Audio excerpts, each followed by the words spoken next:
I'm Stephen Bunn, co-owner of Stephen Thomas Bunn Furnituremaker. If I sound hoarse today, it's because I am.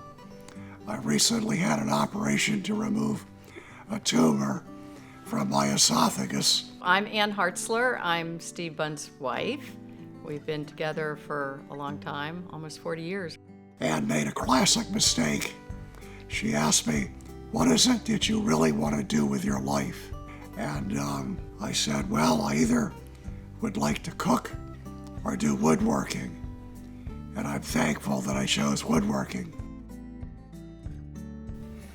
Pretty much anything that's wood in here, I've built. So I've built my own workbenches.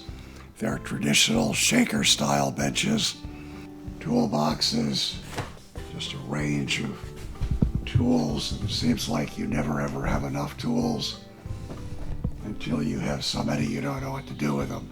We build furniture, both custom pieces and reproductions based on the furniture of the 18th and 19th centuries. Stephen Thomas Bunn Furnituremaker is known for handcrafted Windsor chairs.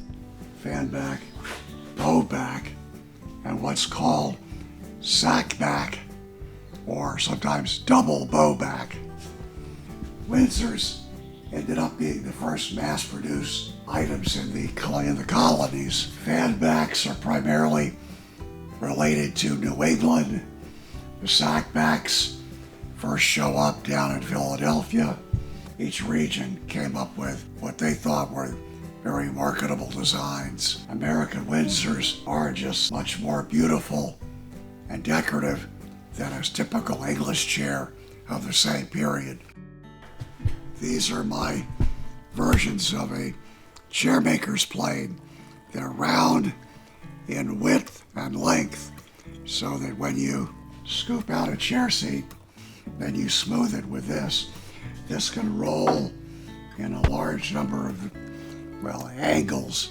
They'll give you a smooth seat.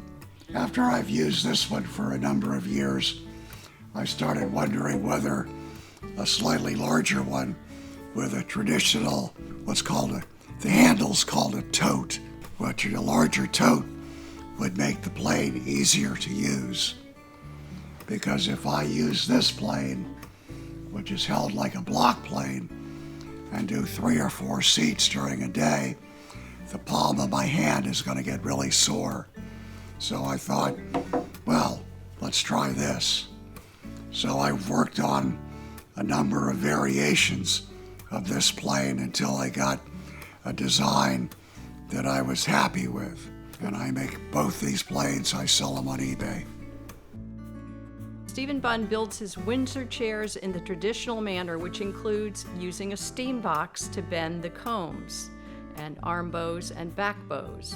What I do is I start out with straight pieces of ash, which are either bent into the bows or the combs. And so I'll put a piece in here, put a piece of wood in here, close the latch, turn on the steamer, let it steam for about 2 hours, take the piece out, and remember that it's hot. You have a jig like this, and you put the piece in, wedge it, bend it, pin it, and then clamp it and let it dry. And when it's dry, this is the same bow, but basically I just keep them in the form until they're good and dry, so they hold their shape. I can unbolt these, put a new form on, and bend different shapes. So I'll stand here all day and turn chair parts.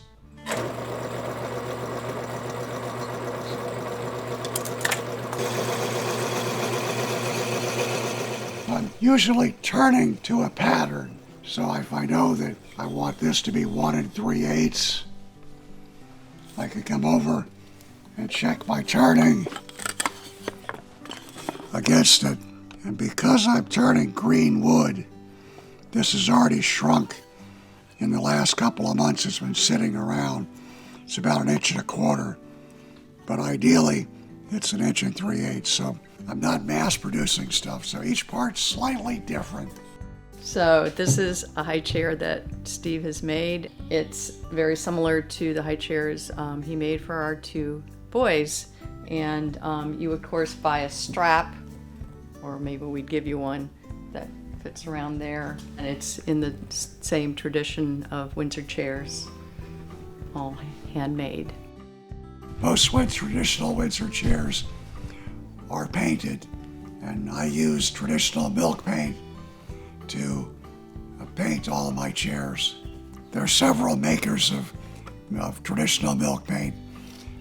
Some offer some different colors than what you see here. It's non-toxic once it dries. Stephen Thomas Bunn has been working as a chair maker and a cabinet maker for over 35 years. His work has been recognized by Early American Life magazine's juried competition. So they consider me one of the top 200 craftsmen in America.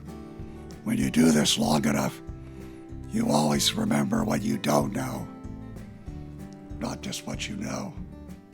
But I'll just finish by saying, let me make a chair for you.